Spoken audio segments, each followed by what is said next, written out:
Comment savoir justement si on dépense trop d'énergie? Comment on peut le savoir ça? Parce que tu viens de dire, quand on fait du sport, quelquefois on le fait parce qu'on se discipline à faire quelque chose, mais le corps, il n'en a pas forcément besoin à ce moment-là. Ta tête peut en avoir besoin, mais je pense que plus on se développe dans ce cheminement de conscience, plus l'énergie devient quelque chose de précieux et en fait, plus ça avance, plus tu ne peux plus «nourrir n'importe quoi» entre guillemets. Mmh. C'est-à-dire quand tu es dans cette contenance énergétique-là, bah, toute l'énergie dont tu disposes et que tu mets à disposition dans ton environnement, ça doit te servir directement aussi. Et Mmh. parfois, comment tu peux le sentir? Tu sens des fois mentalement que ça peut être une compensation, ou en tout cas que tu as une grosse tension et de cette Mmh. grosse tension-là, qu'est-ce que tu fais? Tu vas aller, courir, imaginons.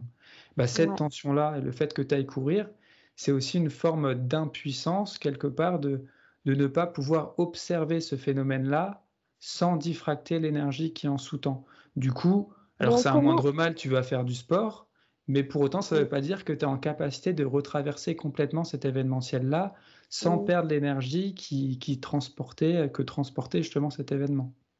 Alors comment tu peux justement contenir cette énergie sans l'évacuer par le mouvement? Ah, comme je t'ai dit, tu peux très bien, l'évacuer, mais c'est pas tant évacuer, du coup, ça va être refaire circuler, c'est 2 choses différentes. Donc Oui, tu peux oui. très bien utiliser le mouvement, mais juste pour permettre de débloquer justement toute cristallisation qui voudrait s'installer. Donc là, c'est Mmh. intelligent, là, c'est Mmh. intéressant, tu perds pas d'énergie. Au contraire, tu le fluidifies, Donc tu en mets fait, du mouvement. ça serait plus faire des mouvements, doux d'élongation ou des mouvements de rotation, que de faire, Ouais. de l'exercice qui demande une dépense physique. Par exemple, faire du Faut que vélo. l'activité te fasse vibrer un minimum, mais oui, il y a plus de notion de performance, il y a non plus de notion, l'intensité n'est plus reine, en fait. L'important, c'est simplement que tu fasses recirculer tes énergies. Mmh. Donc dans ce cas-là, oui, tu peux très bien t'étirer, tu peux très bien faire de la danse, toute activité peut être bonne, en fait. Simplement, tu dois sentir si ça te recentre parce que réellement, ça délie ton énergie ou, juste, c'est vécu comme un exutoire parce qu'il y a une tension que tu arrives pas à supporter, sans faire cette Mmh. activité-là. Alors moi, personnellement, quand je fais une activité qui me demande justement un effort au niveau du corps, ça va fatiguer mon corps, mais pour le coup, ça apaise mon mental.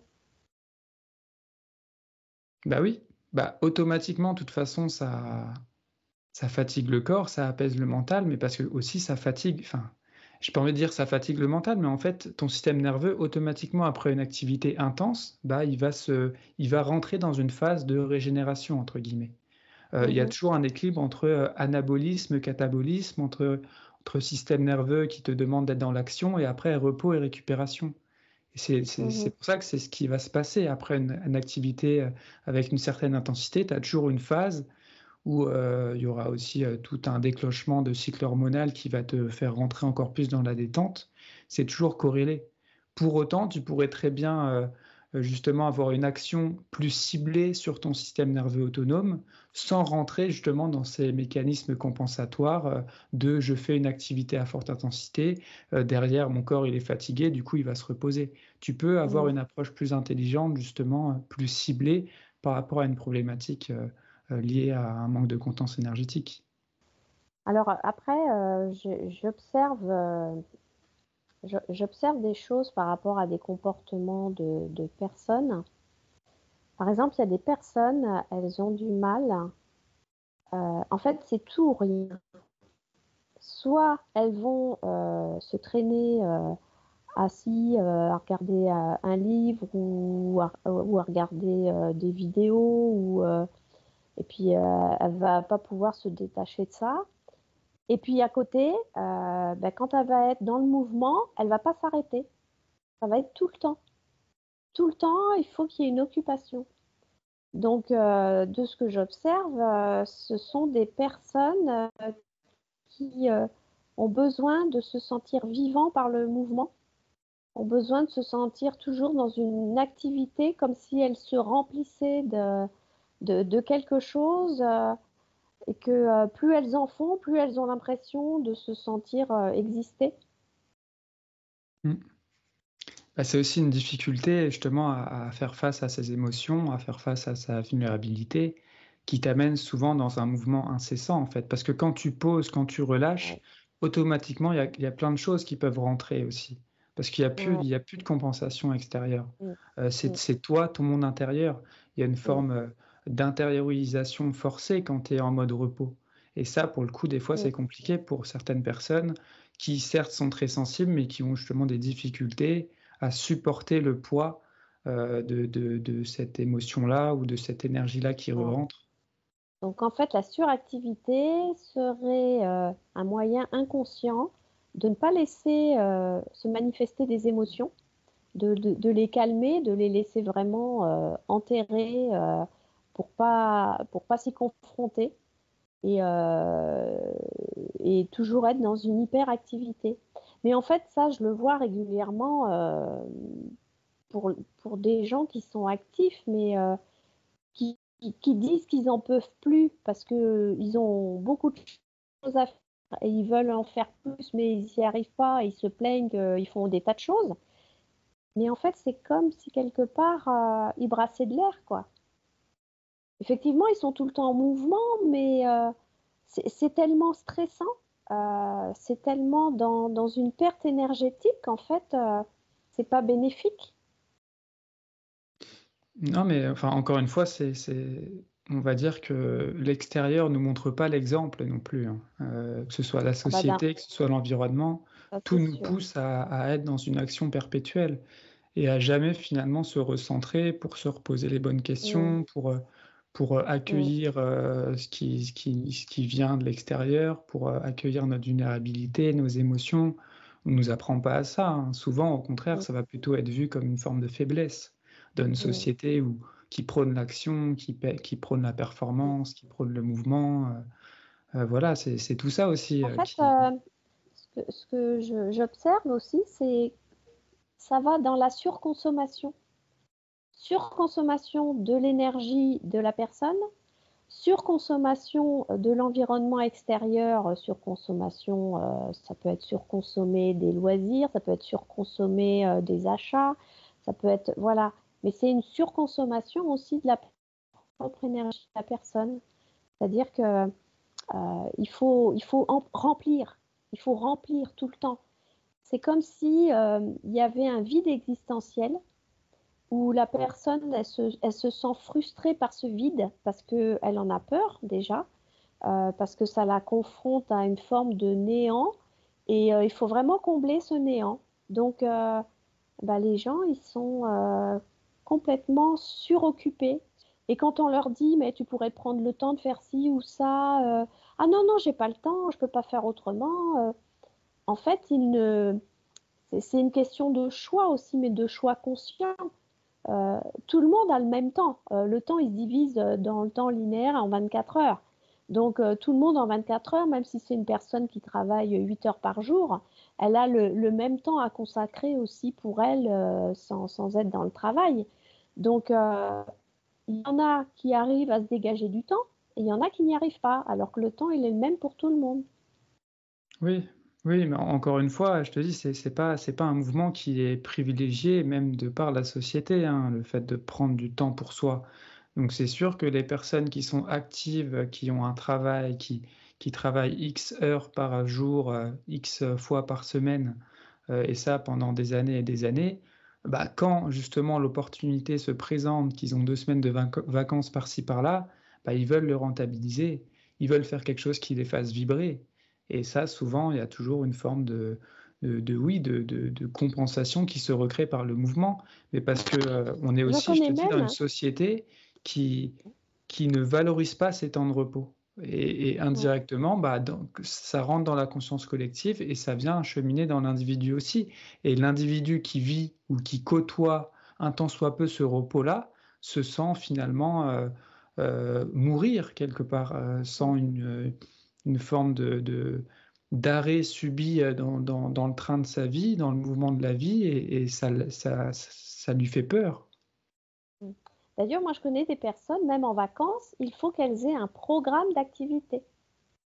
Parce que des vacances comme ça, où, par exemple, moi, personnellement, j'aime bien l'activité, mais j'aime bien me laisser porter par des choses et puis de ne rien projeter pendant les vacances. C'est-à-dire, ben voilà, c'est la découverte au fur et à mesure dans la journée des opportunités, voilà, il n'y a pas un programme défini.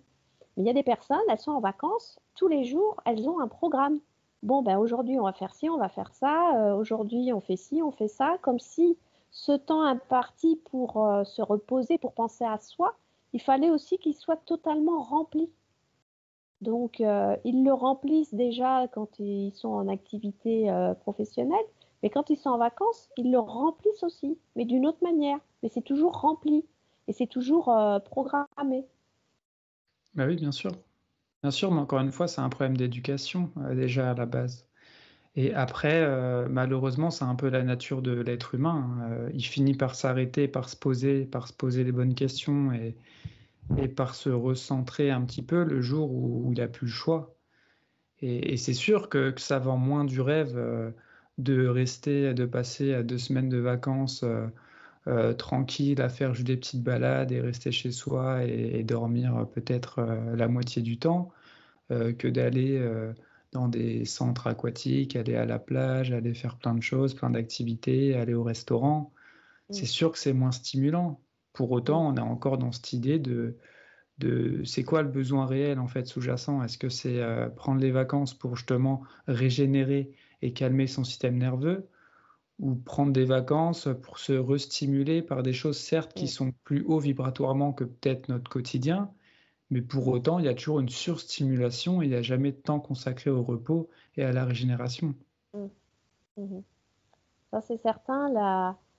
Ben, d'ailleurs, souvent, je constate, alors je le fais pas parce que moi j'ai un rythme quotidien où je me suis donné la chance justement de ne pas avoir d'horaire fixe malgré mon activité, puisque je suis à mon compte, mais au moins je m'organise un petit peu aussi en fonction de comment je me sens au jour le jour.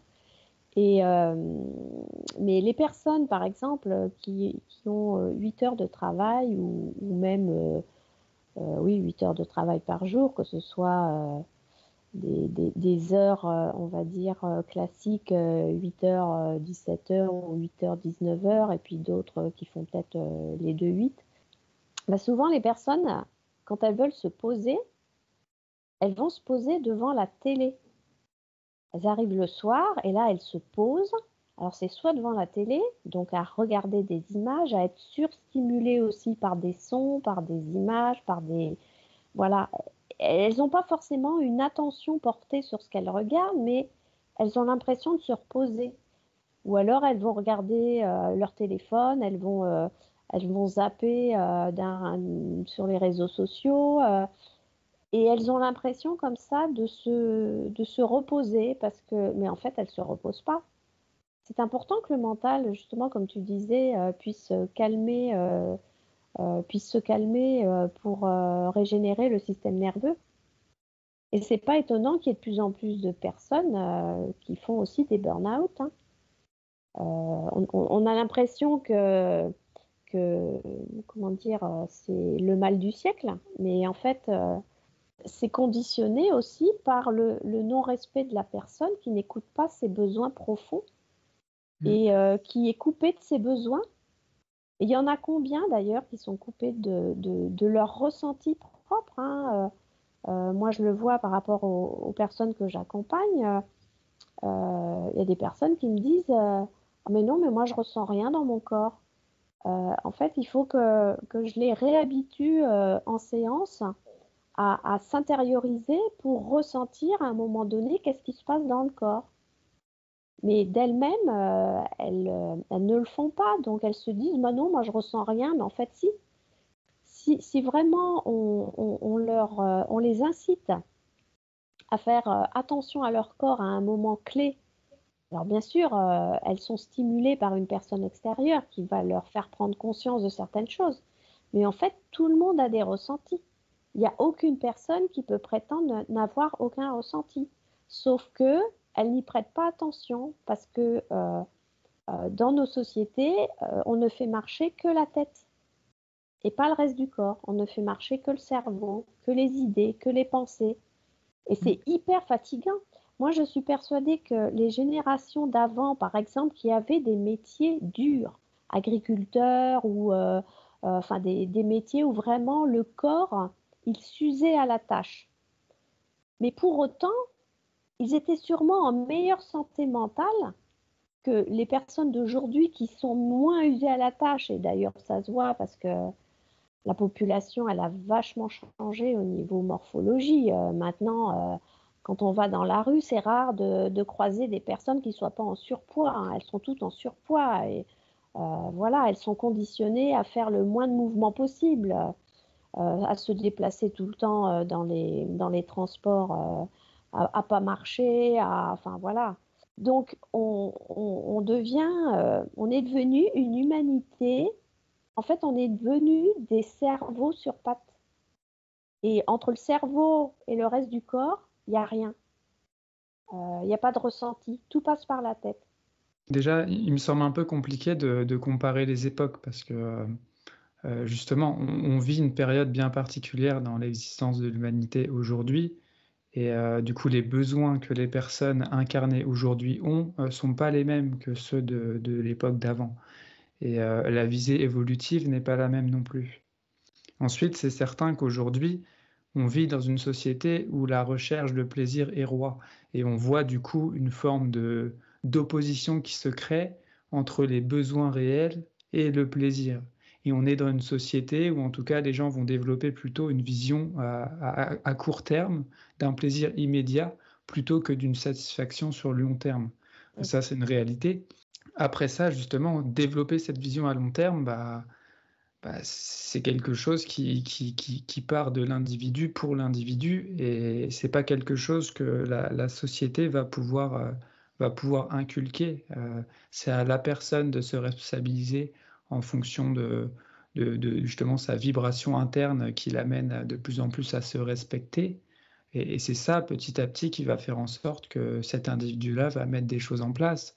Mais c'est certain qu'il ne faut pas attendre d'une société où la productivité est le principal moteur, à ce que justement on invite tous les gens, toutes les personnes présentes dans cette humanité-là à faire cet effort ou à poser cette action bienveillante sur soi pour se reposer, se régénérer et plutôt d'être dans une attitude introspective et passive. Ça ne va pas du tout ensemble avec la direction prise par la société actuelle. Et c'est à chacun, encore une fois, de se responsabiliser à travers ce mouvement-là.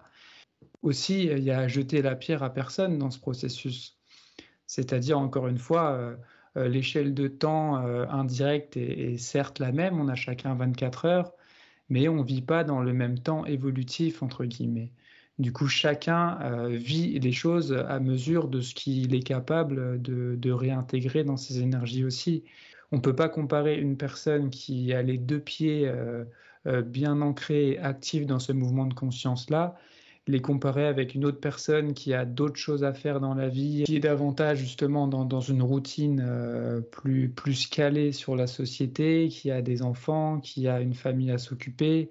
En fait, c'est difficile de faire des généralités puisqu'on a chacun des choses spécifiques à faire ici dans notre incarnation et en même temps, on a chacun une situation bien particulière aussi qui fait que Oui. chacun fait de son mieux au final. Ça a toujours été le cas, ça. Pour autant, l'environnement extérieur a une influence aussi sur l'individu.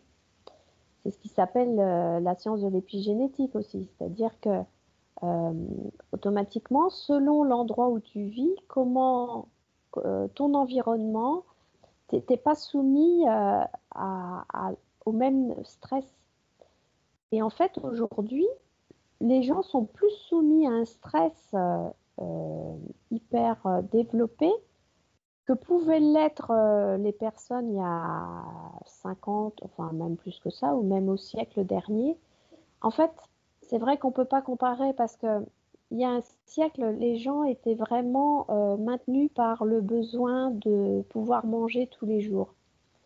Mm. Aujourd'hui, ce besoin de pouvoir manger tous les jours, malgré qu'en fait on assiste économiquement à une fragilisation à ce point de vue-là, ce qui fait qu'il y a de plus en plus de gens malheureusement qui peinent aujourd'hui à manger correctement à leur faim, vu la conjonction et vu comment la société comment dire, agit en ce moment.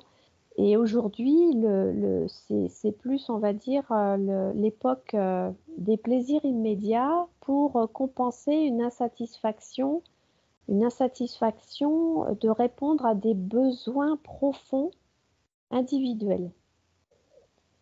Alors qu'avant, les personnes, le seul besoin profond qu'elles avaient, c'était vraiment de pouvoir se nourrir tous les jours. Et souvent, les plaisirs, ils étaient assez rares, ou en tout cas, ils se contentaient de plaisirs plus, comment dire, plus simples. Des plaisirs plus simples qui pouvaient être manger le dimanche une brioche, ou alors aller au bal. Alors qu'aujourd'hui, des brioches, on peut en manger tous les jours. Aller danser, on peut le faire tous les jours. En fait, il y a beaucoup de choses qui interfèrent aussi dans l'environnement immédiat et qui fait que les personnes, elles sont un petit peu enrôlées aussi dans cet environnement-là. Mais tout ça va de pair aussi avec le fait qu'on est actuellement dans une période où il y a de plus en plus d'énergie solaire qui pénètre les égaux. Et du coup, ça donne un semblant de surénergisation qui peut se créer chez chacun. D'où le fait qu'aujourd'hui, on va diffracter beaucoup de cette énergie-là aussi. On sent cette pression interne à chacun, justement, de pouvoir réintégrer cette énergie qui descend de plus en plus vers nous. Et en même temps, de cette énergie apparente qui vient vers nous, on ne sait pas quoi en faire. On n'a pas les corps toujours suffisamment ajustés pour pouvoir contenir tout ça. Du coup, c'est aussi pour ça qu'on est beaucoup à trouver des moyens extérieurs pour compenser justement, parce qu'on ne sait pas quoi faire de cette énergie-là, parce que l'humain est foncièrement ignorant et de plus en plus, justement, on remarque qu'à l'échelle individuelle, il y a un savoir qui commence à se développer, il y a une science interne chez chacun qui commence à se développer. Et c'est que comme ça qu'on pourra justement sortir de toutes ces aberrations sociétales. C'est que dans ce cheminement évolutif individuel, où l'individu commence à voir le jeu, commence à prendre en considération les aberrations qui se déroulent dans la société, et de là, il reprend ses responsabilités à travers...